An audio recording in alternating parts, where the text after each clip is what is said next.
Hello and welcome to Faithful to the Traitors. We are here to discuss Series 2 of the American series with Peacock. Dong, dong, dong. Not sponsored. No. Sadly. One day, who knows? I am Ben and I am forever a faithful. I'm Alex and I came into the studio and I found an envelope on my chair. So for now, I'm also a faithful. So you're a bit questionable. In more ways than one. Right, so the plan, the big What's the plan? What are we doing today? the big plan Yes. went ahead, didn't it, with Bergie? It did, Peter. Go, Peter. Well done, Peter. He's Pilot Pete, as people keep calling him, I've noticed. Pilot. So I'm assuming he's a pilot. Pontius Pilate. Is that why? I think he's a Pilot pilot. Oh, I thought they were doing a reference to the Bible, so I'll shut up. No, that's Not that I know, because I don't really know. I hear that name every now and then. I think even Phaedra said it. I think she accused Parvati as being... Anyway, yes, Pilot Pete, he's a pilot. I saw him on Instagram, actually, yesterday. He's I think he's on in the Caribbean or something, swimming. Of course he is. Yeah, Why not? he's having a lovely time. Yeah, now that we're caught up, we can follow them all on Instagram. Finally. No spoilers anymore for us. No. So, Goodness. Thank goodness for that. So everyone listening, if you've been on the Traitors US Series 2, we're now following you. So Yes. aren't you lucky? We're up to date, which means now, more than ever, we need your questions, your statements, your thoughts and your theories by sending them to faithfultothetraitors@gmail.com. You can find us on X at Traitors Podcast, on Instagram at Faithful to the Traitors. If you're watching us on YouTube, hello, I'm Alex. That's Ben. A lot of people say our voices don't match Everyone thinks my voice should be your voice, your voice should be my voice. Weird, isn't it? Interesting, isn't it? You can comment underneath the video if you like, and you can also subscribe, follow, and ring the bell so you never miss a future episode of this podcast. And if you're listening to us, don't forget to subscribe and give us a 5-star review if you enjoy listening to us. It really spreads the word to more people. Obviously, another way you can spread the word is by helping us out monetarily by going to buymeacoffee.com/faithful and throwing a silver coin or a gold bar our way, just like... It's just like Valerie did last night. She watched or listened to our Australia Series 2 podcast series. Yep. Gave us a silver bar because of the ending of Series 2 Australia. No spoilers. Pleased them so much that... So yeah, thank you very much. I'm assuming you will listen to this at some point, Valerie, and when you do, here's your message. So there you go. Thank you. Imagine if Valerie hears this in 3 years' time. Yeah. Valerie, when you hear this, let us know. As I say, find us on X at Traitors the Podcast, or email us faithfultothetraitors@gmail.com, or Instagram at faithfultothetraitors. So yeah, our little Burgerlicious was saved. Burgerlicious. He came in, whipped it out in front of everyone. Really proud. When he whipped it out, my heart went aflutter. And he was like, I couldn't die. I got the shield. He's so sweet. Burgerlicious. He is our Burgerlicious. He's so sweet. So yes, old Peter the Bachelor, who no one thought had a brain cell, turns out he's working his way. Well, Dan said he's just a bachelor who does his pass out roses, and he's scuppered me, so he's shown everyone that actually he's a gamer. Well, I after all, he's done the most tactical thing anyone's done in this series so far. It's more than Kate. Much more than Kate. Can we talk about how pointless Kate is for 30 seconds? But Kate, can we just say Kate is a rent-a-gob, isn't she? They've literally brought her in so she can make little snide comments every now to the to the camera, and we can all go, oh, Kate. Not made me laugh yet. Go on then, say why she's so pointless for 30 seconds. Well, because she doesn't do anything. And all they do is go to her confessionals where she says, I'm going up a hill, and then they cut it short, and then that's all she does. And she even says to her... She doesn't know anyone's name, she doesn't know who to vote for, she doesn't know what's happening, she still doesn't want to be there. So it's just pointless. So there you go. That's Kate's 30 seconds. Her own admission, she said that she doesn't understand what's going on most of the time. So when these discussions are happening at the round table, she's just kind of watching from a spectator's view. And then again, second time round, she said, "Oh, I don't really know what's going on, so I just voted with the crowd." And so it's like she's such a redundant vote. So it's like there's no point to her. Unlike John, this episode, who literally came out of his shell. It was the most remarkable moment. He looked smug, didn't he? After he made his speech, Peter tapped him on the back like that. He was just sat there, and you could tell he was. I'm one of them now. I'm one of the gamers now. He was, wasn't he? He was so pleased with himself. It's like I felt so pleased for him as well, and it felt like he wanted to be part of the game finally. Like it's all that running, all that exercise. It's unlocked done him something. some good. Yeah, it's sent something off in his brain. What was it, like the endorphins in his brain is kind of just starting to sim around. Maybe he's a full-time runner now. You'll see him running the London Marathon in March. Never know. Possibly. Or in New York, depending on where he's going. Where he's been. There's no mud up the back. No. So it was nice that Bergie lived, and he was proud. Peter was proud. Trishelle was proud. So they're the famous five now, aren't they? The five of them. Bergie, they keep locking the door and having. I love it. Bergie, Peter, Trishelle, Kevin, and John. Those five. Forget about the housewives. They're now, as I'm coining the phrase, the famous five. They're just kind of scullering off. They're having their little discussions. They make a pact of who they're going to vote together. Not the Fab Five, like Queer as Folk. Not Queer as Folk. Queer Eye. Queer Eye. Fab Five? No. I don't know if they're the Fab Five. They're the Trishelle can do the fashion. Because they're more like Enid Blyton's famous five. Do you see what I mean? So they're kind of more. No, I don't know who that is. Enid Blyton, the famous five. No. Charlie's Angels. 5 kids.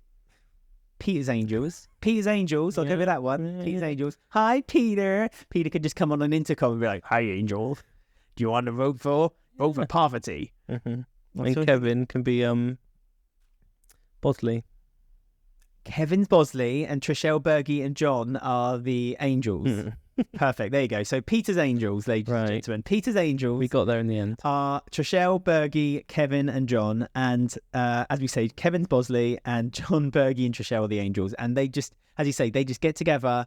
They come up with a plan. And it's notable that people now realise that they are quite dangerous because they actually have numbers on their sides as well. Because if all 5 of them go for one person, it's very tricky for people to kind of go out from that group to have it to be outvoted. There is still 5 left. So say, for instance, they all go for, I don't know, Phaedra, or no, Parvati, then I suppose Sandra, Cherie, Phaedra, MJ, and CT could go for someone else. But it's still, it's unlikely. That group of 5 is a very, very strong group. What makes it even better is that actually they are all faithful as well. It's nuts. And Peter's theory of 2 of the ones that he's picked are both traitors as well, and he doesn't really. He's putting CT in there just to like soften the blow, I think, but he doesn't believe that CT is. And yeah, Dan. I think Dan saw his the writing, the curtains, the cards lay where they lay. So he kept saying, and I kind of think he couldn't really get out of this, and he was like, right, I'm going to start playing my game now, because apparently on Big Brother, everyone, people who. Us two don't know any of these people. They're all civilians to us, okay? Yes. But apparently on Big Brother, his gameplay is slow and steady, slow, right to the end, and then he starts playing. Doesn't work. That's where he takes the ladies, isn't it? Well, yes. So with keeps them satisfied. This is it. With Big Brother, isn't it? It's like 60 days, isn't it? So you can't go full blown rush into the game. Well, this is only a week. You have a day. Yeah, you do. You have to just go straight into it. It's a very short time frame to get yourself. So I guess his past experience, because he came out of retirement, didn't he? Let us know. I mean, retirement from what? From doing 2 series of Big Brother? I don't know. That confused me. But well, I guess he said no. Maybe because everyone else has done, like Sandra, 7 series of Survivor. He's only done 2 Big Brother, so he was retired. Well, he came out much better on Big Brother. He came out for the Traitors because it's such a good game, which we applaud. But he was kind of panicking, and he was like, right, I'm going to have to do my game plan now. Oh, that was random. It was really, not good. And it was between Dan and Parvati, wasn't it? That was the 2. They were the 2 that were basically up, because they were the 2, including CT, that Peter had said that he had the shield. Had the shield with someone else. I can't remember, but it was Bergie and Trishelle who had the shield. So, but Peter was pretty confident that CT isn't a traitor. So he's basically saying Parvati and Dan are the 2 traitors. He even said at the round table, I know Dan's going to get the votes tonight, but I just want to remind everyone as well that Parvati is also a traitor. Because I'm getting murdered tonight. Yep. So I've put her name on the slate around the round table. So Parvati is basically in a very dangerous situation. Her time is short. If the plan doesn't carry out, which they initiated later on. I think she kind of knows that she's out, and she's just doing this just as a little extra few days. I'm not sure. The same as I think Dan really knew he was out this episode. I don't know. He went a bit desperate, but it was his thing that he did around the round table. Just, it didn't make sense. Why did he go for her and not Phaedra? Yeah.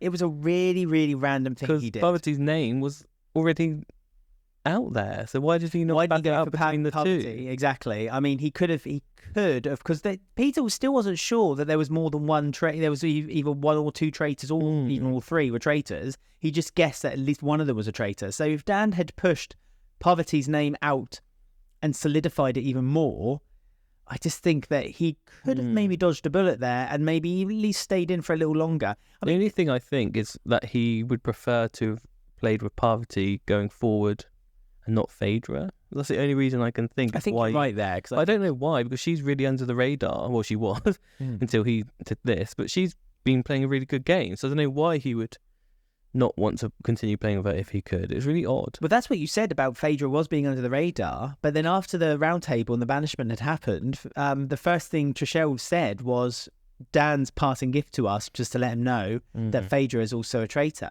So now Parvati and Phaedra are basically both in the firing line, both of them. So they know technically that if they're wise up to it now, they could work out that all three of them are the traitors. Because Trishelle, was it Trishelle who said that? Like Dan gave a little thing. Yeah, Trishelle was the one. Yeah, but I think she's the only one who said it in the confessionals or whatever so far. So maybe she's the only one. Yeah, but she's part of the angels, don't forget. That's true. So they should have murdered her. Well, they, as you said, she said it in the confessional, so they might not know the Trishelle's thoughts and feelings. True. But I mean, it was very much also in.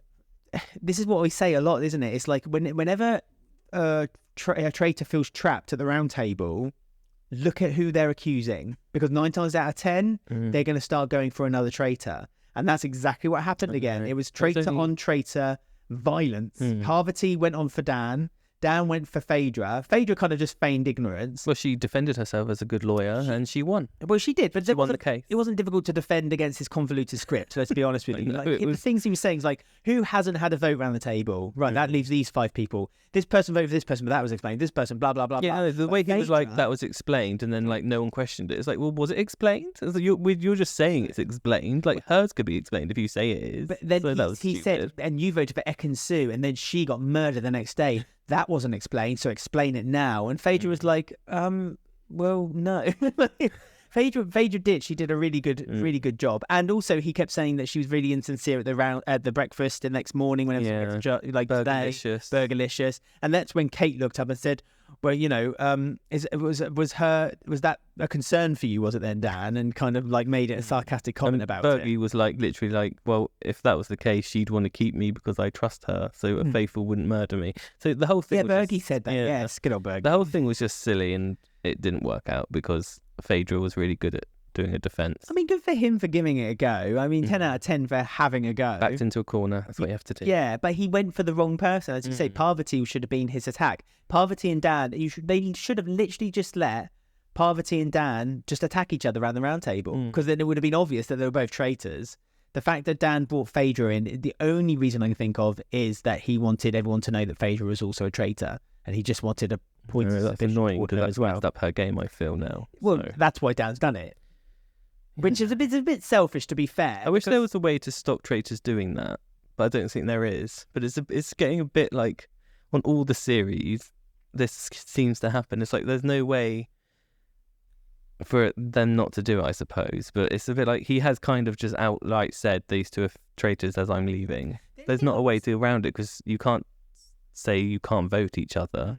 Unless that becomes a rule, traitors can't vote for each other or something. But yeah, but then that would look really obvious. Yeah, no. The only thing I would say is that I do think in this game that if you're a traitor, you do have an advantage. And so the fact that traitors will go for other traitors is kind of like just a weak chink in the chain that I feel like the faithful should be manipulated and played with. That wound should be poked at. And so I know you say, oh, it's unfair on Phaedra, but it kind of depends. They don't have murders to worry about, do they? It kind of also depends. Yeah, that's it. I mean, you've got twice the chance of being taken out of the show if you're faithful, because you've got a murder or a banishment. While if you're a traitor, it's just a banishment. But I mean, it depends on the honour of the traitor, doesn't it, at the end of the day? Like, we've watched a few series where a traitor knows they're leaving, but they've kept their head up high and they've still defended fellow traitors. True, but it is rarer. In the past. It is rarer, but there's been occasions also when we've kind of said, no, you should have done that. You should have gone off because they betrayed you, so you should betray them. So they should have done that. It's similar to like because I'm biased depending on who I like. You see, that's my trouble. I mean, we love Phaedra, don't we? Yeah, so now I'm biased about her being protected. I would say the same for Bergie. It's like even if Bergie was like, if anything happened to Bergie, I'd be, oh, Bergie did something a bit naughty. I'd be like, no, not Bergie. Bergie could not be a traitor. Every time, did you see when they were all the Fab Five, whoever the Charlie, but were they Peter's Angels were in the room? Parvati. I knew did it right then, and then questioned myself. She came in and interrupted them, and none of them answered her questions or looked at her. And she went up to Bergie and looked at him. What are you doing? And he laughed and then told her. And it's like he can't. Oh yeah, he can't. He's sweet. He reminds me of me. He would be a really bad traitor for them because he can't look people in the eye or hide his laugh. He can't lie. He laughs and bless him. But then that's worked for him because everyone knows he's a traitor, and the faithful, and the traitors kind of see him as not a threat. So funnily enough, that's actually worked for Bergie's advantage. He's done really well. But I don't think it's an act. I think that's just 100% Bergie. Yeah. It cracked me up when Dan round the table, like when he was going through his theories, one of the people was Bergie, and he said, oh, and Bergie, he just votes for whoever anyone else votes for. And everyone was like, yeah, that's that. Yeah, and Bergie just kind of went, yeah, I suppose. Bless him, bless him. The only person, by the way, who defended before they got to the round table anyway was Kevin. Kevin defended Dan in the cars back from the game. Kevin said, no, I can't see that. I can't see Dan doing that. Luckily, Kevin changed his view later on and then was part of he became Bosley. But it's just so obvious now. I feel like you'd have to be completely blindsided to not see that Parvati and Phaedra are traitors. So they are in a really tricky situation now. And I'm not sure, I mean, I'm sure we'll discuss it after we've done Dan's fact file, but I'm not sure, in my opinion, whether they've made the right decision either about what they're going to do going forward. Yeah. Okay, well, let's see as you mentioned it then. Go on then. What's your name and where do you come from? Dan. Right, so Dan... out of retirement. Dan rocketed to fame due to his appearance on Big Brother Season 10 and Big Brother Season 14. Look at that. He won Season 10 by unanimous vote. Oh, we've already done Dan because he's a traitor, haven't we? Oh, yeah, we have. Why are we doing this again? I don't know. I thought, when I was reading this, I was like, I've already read this already. This is what people come for, this kind of nonsense. So there is no fact file this week, actually. No, I'm sorry. So, do we have any... We're still waiting for people's poems, by the way. Please send us a poem about Bergie. There once was a guy named Bergie, don't forget. Little limericks, please. Send them to faithfultothetraitors@gmail.com, please. We want some Bergie limericks, please. This is our first one going out as it airs, remember? Good. So the last lot was all binged. We asked about this a couple of episodes ago, and it suddenly hit me that we've not received any. That's because we've only just released our podcast this morning. In real time. That's a good point. It doesn't have to be Bergie necessarily. It's just that Bergie's like... Do a Kate poem. Do a Kate, yes. Kate, who was full of hate, and then carry on from there. There was a woman named Kate. Who couldn't be asked. Whose face looked like a Ruth Slate. Wow. No, I'm only joking. I love you, Kate. No, we don't. Kate. No, we don't not love her, but I don't do love her. In a weird way. Like, I know you kind of like, Kate. And I know Kate's kind of like pointless in the game. But like, I do... Sometimes it brings a little smile to my face when she kind of says something and she knows it's a bit dumb, it's a bit cheeky, but when she turns around and she thinks no one's looking, she's got a little smile on her face. I do like her kind of like dry, sarcastic humour. Well, shall we do a quick talk about the mission then? Because Kate was upset about the hill because she hated this hill last time. To be fair to her. Yeah, very tough mission, this one. Lots of work. Because I know the mission she was talking about was the one when they had to carry the barrels. Yes, and she kept throwing barrels. She just kept throwing barrels, which was cash. Because she, at that point in the series one, she wasn't going to win. She didn't care and she wasn't going to win. Yeah, so she didn't want anyone to win, basically. Yeah. This time she gave her all, to be fair. And there was a fight in the river. It wasn't a fight. Which was interesting because Kevin helped Trisha. Helped her. Yeah. I need help. Please help me. Linked arms. Carried her across. She just kept walking over like an old woman being crossed across the street. Like 4 walking sticks. And then all of a sudden she saw a shield box and she kind of pushed him and ran across the river. Like an old woman running toward the discount section at Tesco. They're desperate for these shields on this series, aren't they? It's like when Ekin-Su and, who was it? Janelle were fighting in the grave. In someone's grave for a shield. It's like, what's going on? So yeah, her and Kevin were scrappling past all these rocks and tripping over and God knows what, but Kevin didn't get one, but Trishelle did. Well, the thing is that all the people who... Sandra fell over just randomly in the water. Oh, yeah, she did, didn't she? Survivor. One Survivor twice. Yeah, no. I'm really questioning this. Need to watch her season. See. I wonder if she was just one of the Survivor ones who was just popular but not good at the games. She's never got voted out. I don't know. I mean, she's never been like, she's not backwards coming forwards with playing the game. So I'm not saying that she's not got the fight to give like a good game, you know, good physicality to her to like play. But at the same time, like she seems to hurt herself. She falls over. She's got herself a scar on her head. No. She's just, I don't know. It just feels like Survivor wasn't really a show. It was a long time ago, I feel, has Survivor time. Don't be cruel. Well, it's completely different. It's like Parvati looks completely different in hers as well. Does she? Yeah. Anyway, that's no interest to anyone. The people who got the shield boxes weren't the ones like who picked them up from the side of the road or whatever. Weren't the ones who actually ended up getting to throw the catapult ball into the target, bar Peter. But again, because of Kate, John, she very kindly decided she didn't want the shield, so she put it down, gave it to Peter. Peter picked it up and put it down on the hay bale. She just couldn't be bothered. She just didn't want it. My theory... I think you're being a bit unfair. My theory is that she thought if I do win the shield by accident, that means I'm here another day. So I'm just going to give the shield away so I can still be murdered. Yeah, but Kate has no point. See, Kate's a bit like Bergie. Yeah, Kate's a bit like Bergie in the sense that like she has no input into the game. So why would they murder her? There's no reason for her to like not be there. Apparently, they were going to murder her on the first episode. This is what... Who was it who said it? One of the women said it on a podcast recently, and she said... Was it Janelle, I think you said? No, maybe it was Trishelle. Janelle wasn't there, was she? I can't remember when Janelle went. Yeah. I think it was Trishelle. She said that the producers said, no, you're not allowed to. What, the banishment, you mean? They weren't allowed to the first banishment? Murder that night. No.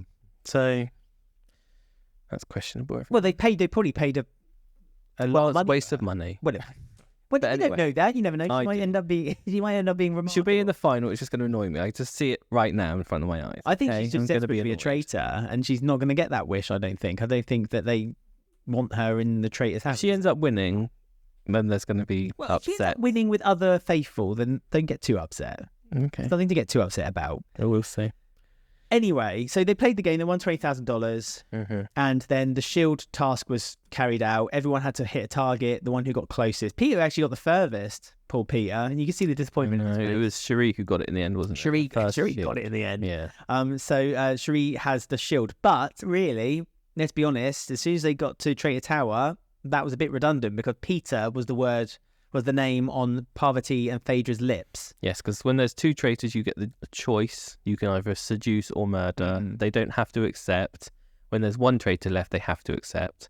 So Phaedra didn't really want to, I don't think. But Parvati was like, well, my game's kind of up. I just want to do this just as like a last ditch She wants Peter attempt. in. Yeah, she wants Peter in so that they could almost... To cause trouble, really. But they want to infiltrate the clique. Peter's Angels, because they think that if Peter's in there, well, if Peter's there, then Peter can then start manipulating his group to kind of pull away the finger pointing from Parvati, which would look so obvious to me. Yeah, that's what I mean. I think she knows that either way he's going to have to still go ahead with his theory because he would then be found out as a traitor. I think she's just doing it just to like mess with the game. I don't think it's a very clever move. I know. No. I mean, it's coming from the horse's mouths, as it were. But like, I know Parvati was kind of like, this is the best thing we can do, you know, by getting Peter as a recruit. And Peter even said like, this is very clever gameplay by them. But actually, I don't agree with them. I think they'd be better off trying to recruit CT maybe, or even John. Well, even John, yeah, because I think Peter is so obvious. Like, people are going to know that if it's a recruitment, it's probably going to be Peter to stop the finger pointing. If it was a murder, it would have been Peter.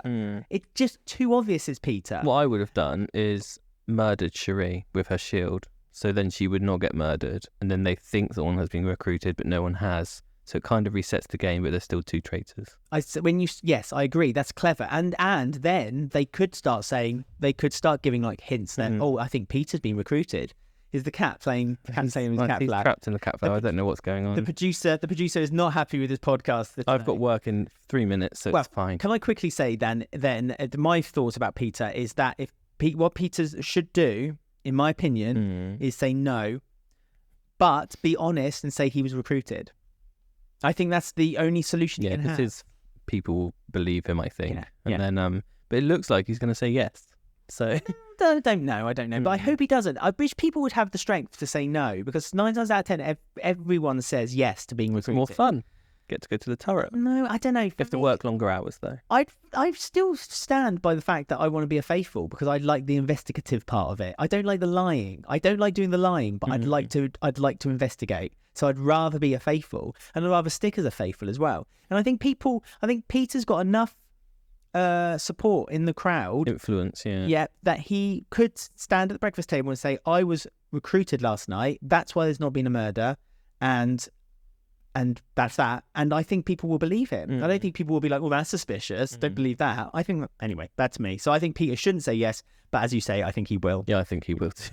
But I think that's a bad move. I think Parvati has ended her game pretty much. I think that's a bad move for Parvati. Phaedra still has time to claw herself back up.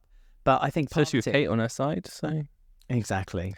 You can win-win with there. Win-win. There you go. So you have a week now, everyone, to get in contact with us. Give us your comments, your thoughts, who you like, who you don't like. Someone said on our YouTube that they really like listening to us because we don't know who these people are. Yeah. And they know as they're celebrities, and they're like, some of your takes on some of them are completely opposite to what I feel, because they know them from previous games. So I wonder who they're talking about. But yeah, we only know them from this game. Well, we always do the disclaimer at the beginning of every Faithful to the Traitor series, when we do the version, like wherever, every series, we always say that this is our opinion based on what we see on the show. Yeah, nothing else. Nothing outside. So it is nice for us to be able to look at these people and think of them as just standard players and not celebrities, as then kind of dubbed. I don't think they even say that in the intro, do they? Does John Allen say at the beginning? No, I always fast forward 21 celebrities. I think he says 21 players. I don't know. Right, fast forward that bit, I'm afraid. But anyway, if you guys would like to get in touch with us, as we say, we're now going to record these as they're broadcast on Peacock in the United States. So you have time now to get in touch with us, and we'll be able to read them out as they come out live, as the episodes come out live. Go to faithfultothetraitors@gmail.com to send us an email. You can find us on X @Traitors Podcast, Instagram @FaithfulToTheTraitors. You can watch us on YouTube, and then you can comment underneath the video by searching Faithful to the Traitors Podcast on YouTube or Google. And then don't forget to like, subscribe, and ring the bell so you never miss any future episodes of this podcast. You can also go to your favourite podcast app, and don't forget to subscribe on that as well, so not to miss episodes. And if you want to help us on the show, don't forget to share us with your friends and go to buymeacoffee.com/faithful to give us a silver bar or a gold coin or a gold bar or a silver coin, one or the other. I always forget because every series does something different and I can't keep up anymore. It's just madness. Gold coins. I always remember because of bananas. For your thoughts, sir. Thanks to banana, I know that it's a gold coin in this series. So until next week then, everyone, you know what to do, don't you? You got to stay faithful. Bye, everyone. Have a lovely week.